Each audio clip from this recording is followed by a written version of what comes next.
Nasa likod ko po ngayon ay isang 9-bedroom na tila ba bahay na napapanood lang natin sa mga fairy tale. Guys, natagpuan natin to rito sa may Amparo Heights, Baguio City. This is Roman Jonyoso. Samahan niyo po ako. House tour ko po kayo. Let's go!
Guys, hindi natin ma-open yung main door, kaya naman dito po tayo papasok sa door na ito. Tara po.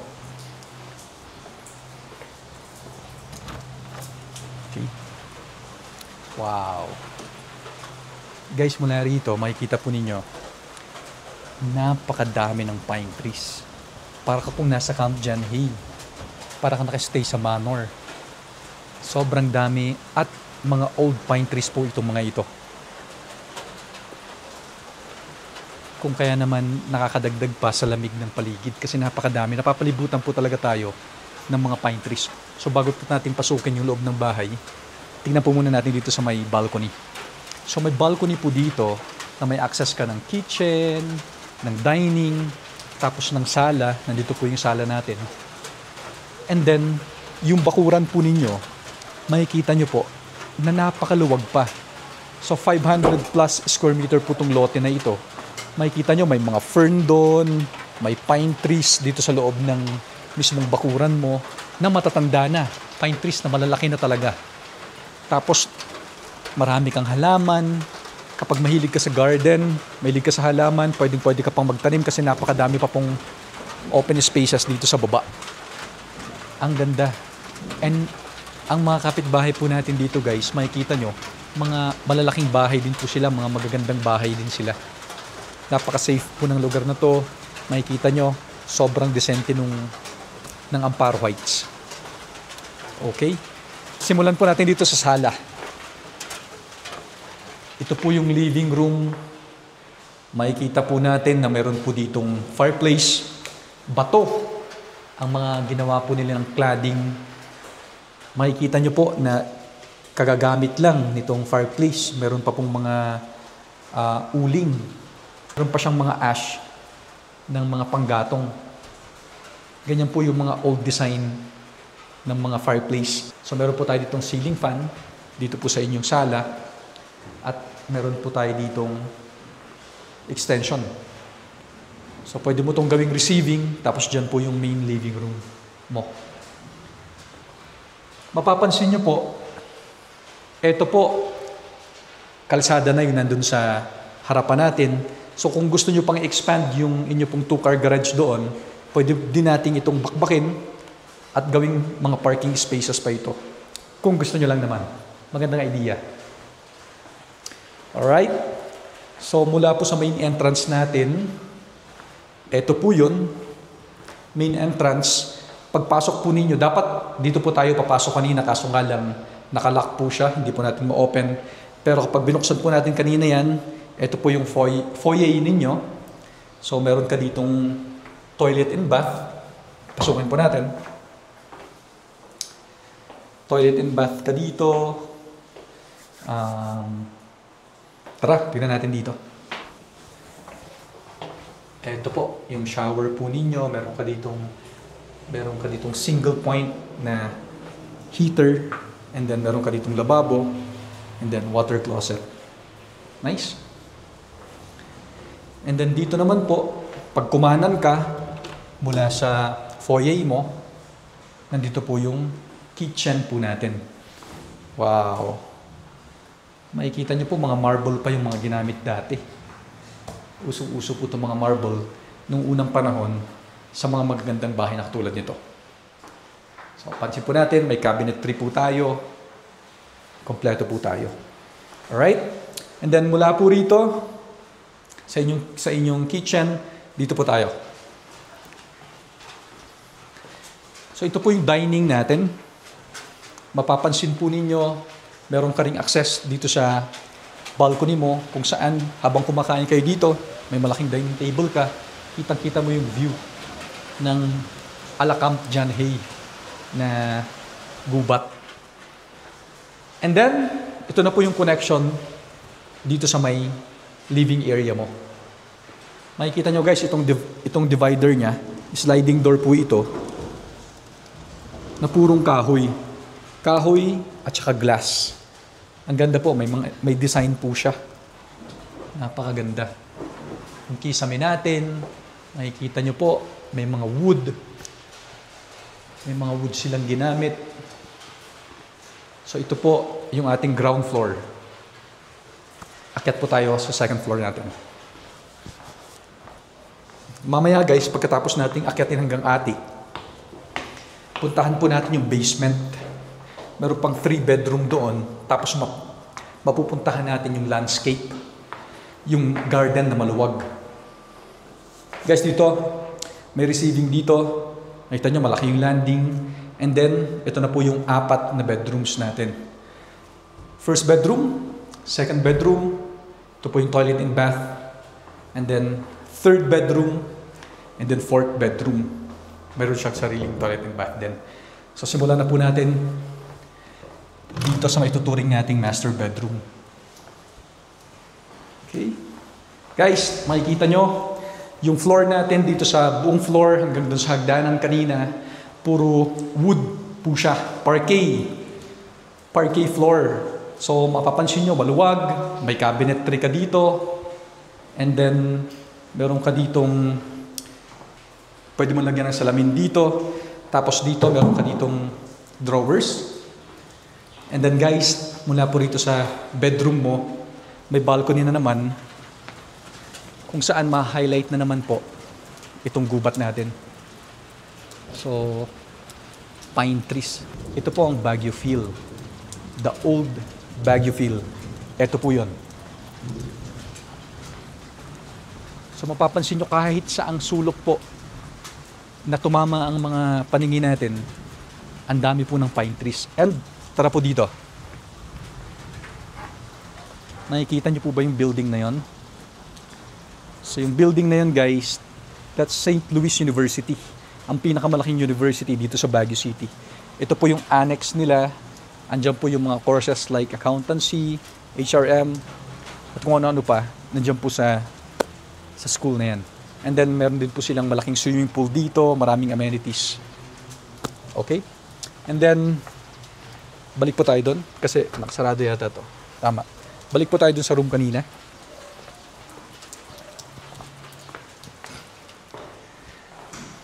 Ito po siya. Ito po yung toilet and bath nitong master bedroom. Let's go. Wow. So meron ka dito guys na bathtub. Mapapansin nyo po, ang ganda po ng kanyang mga marble. From floor to ceiling, ang mga marbles po nito. So meron ka po ditong lavatory, and then meron ka ditong water closet, and then nandito po yung bath mo. Yung shower nandito. Okay. Wow. And then guys, labas po tayo dito sa pinasukan nating door kanina. Ito naman po yung second bedroom. Maluwag din. Maluwag at mayroon din po siyang sariling balcony. Ito po siya. Kahit saang sulok po, sinasabi ko po sa inyo, na matama ang paningin ninyo dito, ang dami po talaga ng mga pine trees. Ito po yung hinahanap natin. Na ngayon, wala na masyado dito sa Baguio, yung lugar na ganito, na marami pang pine trees, meron pang fog, malamig, tahimik. Ito po yun. Third bedroom, guys. Ito po siya, our third bedroom. Meron na naman po siyang access papunta po sa ating balcony. Eto. So balcony, ito rin po yung view kanina na nakita ninyo. Tapos guys, pag sumilip po kayo dito sa bintana, makikita po natin dito yung St. Louis University. Ayun po yan. That's St. Louis University. So mula po rito ang St. Louis University ay few meters away. Okay. So meron din po siyang cabinet 3 dito. May cabinet 3. And then, yung fourth bedroom po dito sa floor na to, tara tignan po natin. Guys, lahat, mapapansin nyo, naka-parquet tayo Wood parquet. Ito pong room na ito ay nakaharap po dito sa daanan. So makikita po natin na kahit sa labas, kahit sa street po natin dito sa Amparo Heights, talaga namang puro pine trees pa rin kahit nasa lansangan ka na. Alright, and then dito, meron po tayong toilet and bath. So ito po yung lavatory natin. We have the water closet.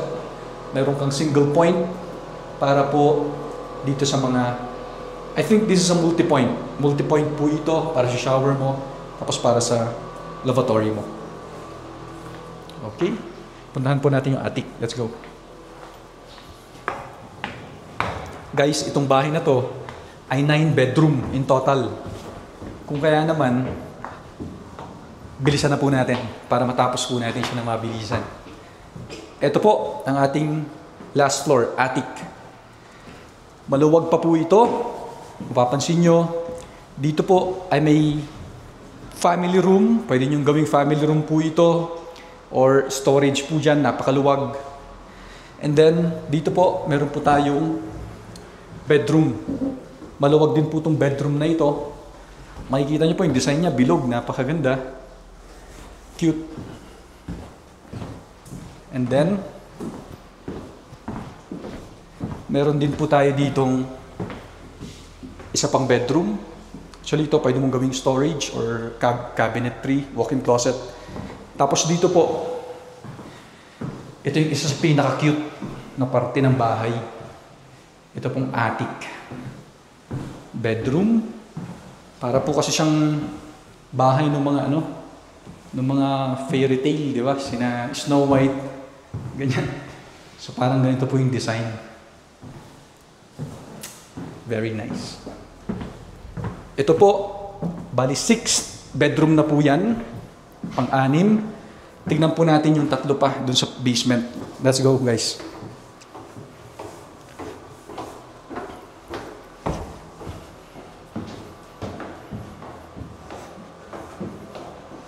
Wood po yung ating handle dito sa railings ng hagdanan. Gusto ko tong tema ng mga chandelier natin. Okay.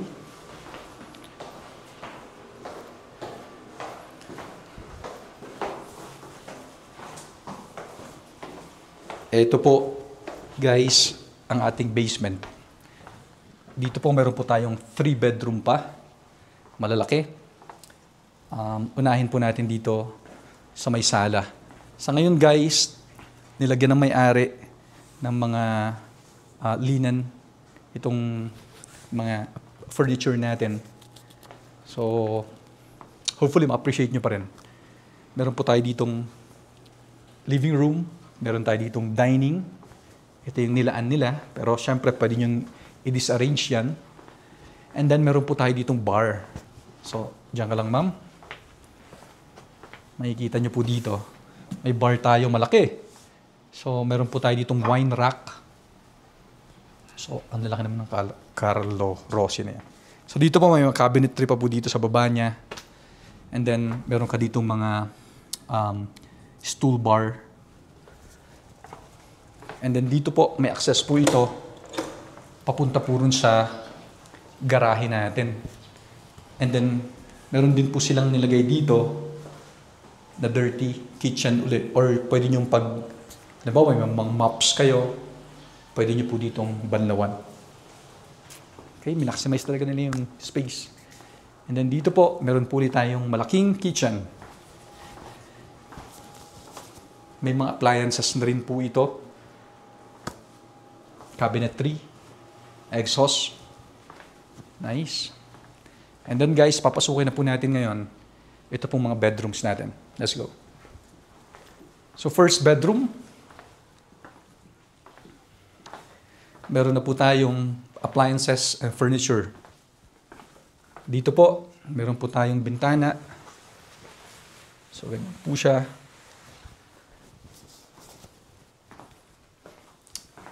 Very nice. And then, ito po yung second bedroom natin. Dito sa baba. So, pang 8 bedroom na po ito. 8 bedroom. Maluwag. May mga appliances and furniture na po. And then, ito po yung 9th bedroom natin. Ang panghuling bedroom. Medyo hindi nila napalitan yung ilaw, guys. Pero mayroon na rin siyang appliances and furniture. Okay, may mga bintana tayo. May mga almost floor to ceiling na bintana. And then guys, bago po tayo lumabas dun sa isa sa mga highlights natin, which is the garden, tignan po muna natin yung toilet and bath dito. Dito nilagyan po nila ng storage. So may storage po dyan sa ilalim ng hagdanan na maximize.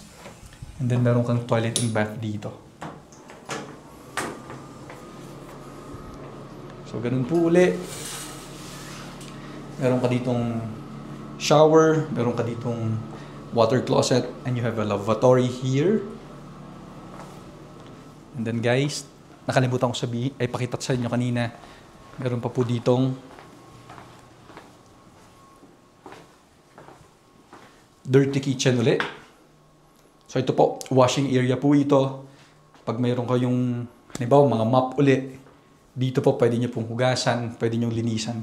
So washing machine, laundry area po, itong lugar na to. And guys, tamang-tama. Mukhang tumigil na rin yung ulan.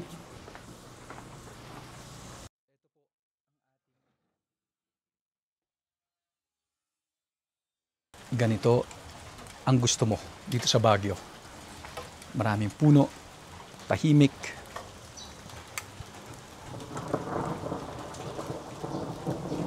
Guys, hindi na natin lilibutin, no? Kasi medyo maambon.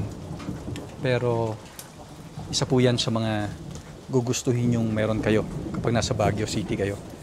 Kasi dyan po kayo pwede mag-bonfire, kasama yung mga bata, maglagay ng playground. Yan po. Tapos meron kang mga, it will take years para maging ganyang kalalaki yung mga puno mo sa bakuran. Ganyan po. 1, 2, 3, 4, 5, 6, 7. 7 na pine trees ang nakikita ko po. Tapos meron kang Baguio ay Benguet fern doon, na dito mo lang sa Benguet makikita. Meron ka ditong dalawang malalaking tangke ng tubig. So hindi mo magiging problema yung supply ng tubig mo. Ito pong hagdanan na ito, papunta na po ito dun sa main floor natin kanina, kung saan nandun yung garahe. Okay. So, guys, kung interesado po kayo sa property na ito, i-contact nyo lang po yung provide namin na number dyan sa baba.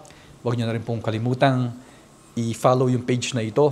Kapag sa YouTube channel nyo po pinapanood, ipindutin nyo na rin po yung bell button dyan para lagi po kayo ma-notify kapag may mga bago kaming i-upload na mga videos. So, this is Roman Jonyoso. See you.